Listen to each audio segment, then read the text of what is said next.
The soldiers destroyed my banana and coffee bean fields.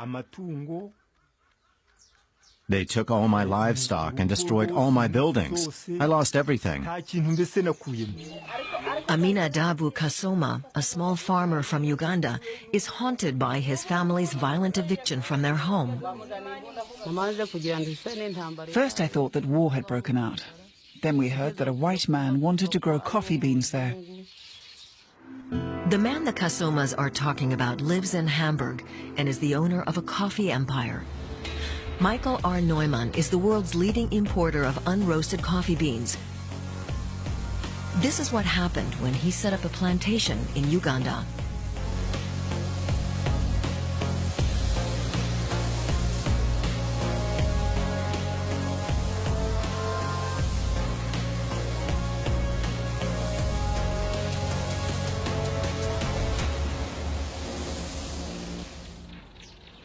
We've come to Mubende in southwestern Uganda.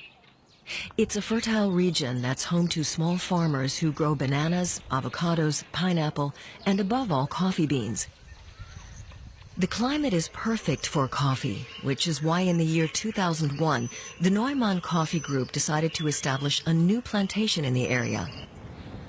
The Ugandan government found the perfect site, but the land was already occupied. Hans Fessler from Switzerland is the plantation's manager. He's overseen it right from its inception. You could see that there were settlements and fields scattered across the land. We knew people were here. That was no secret. The small farmers had been living there for a long time, some for generations, and had a claim to the land, but their rights were ignored. We watched as a military vehicle full of soldiers came, and then a second vehicle with civilians. They wore no uniforms and were armed with cudgels and sticks. They ran from house to house yelling, "Everyone out immediately!"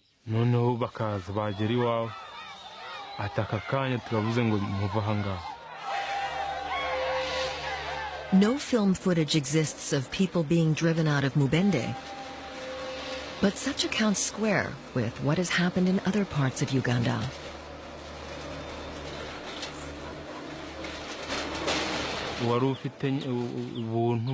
Anyone who tried to get their belongings from their homes was beaten with sticks. The children were afraid and ran away in every direction.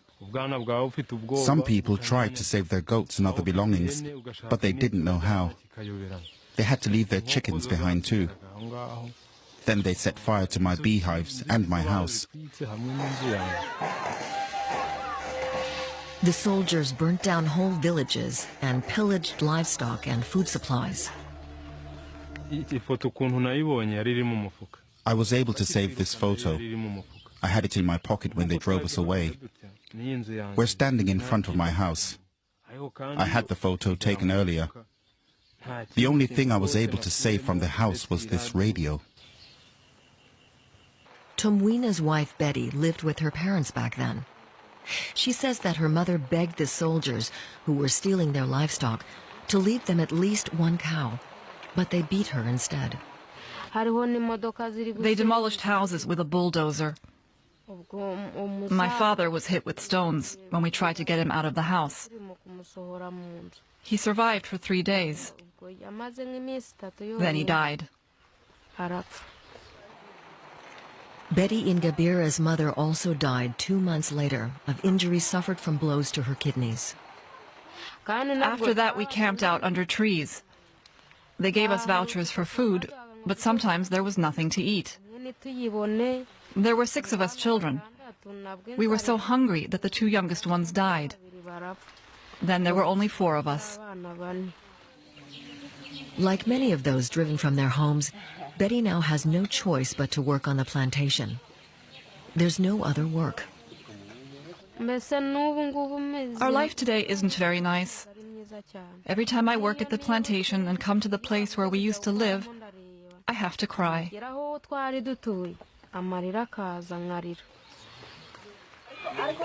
Aminadabu Kasoma's family also used to be able to make ends meet, but they lost everything when they were evicted.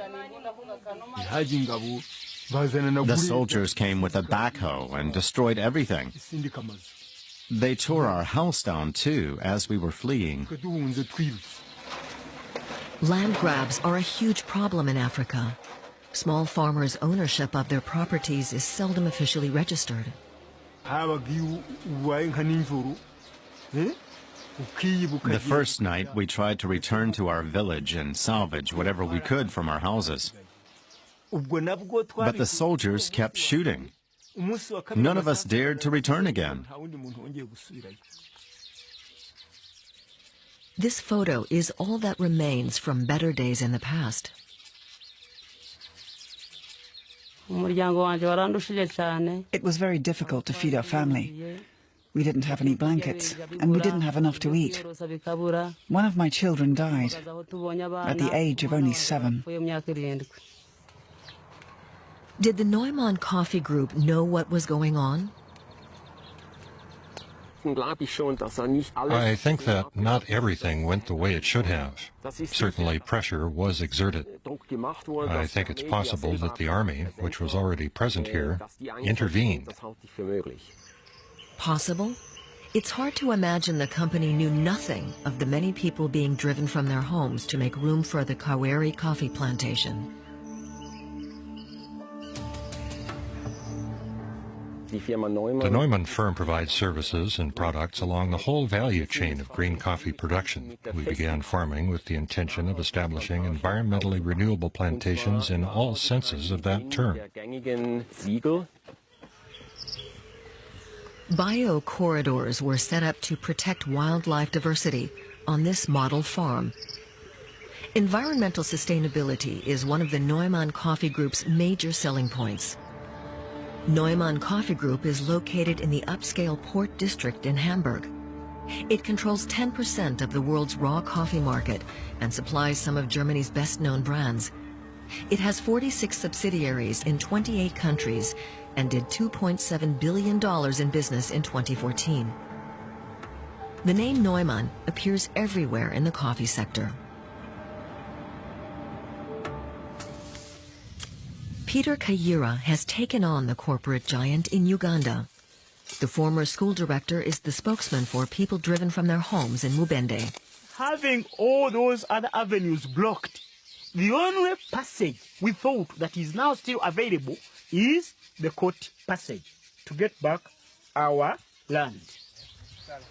The Neumann firm claims only 50 families used to live on the plantation land. I arrived a few days later and noticed that something had gone on. It must have been pretty harsh. But 2,000 people? There were never 2,000 people living here.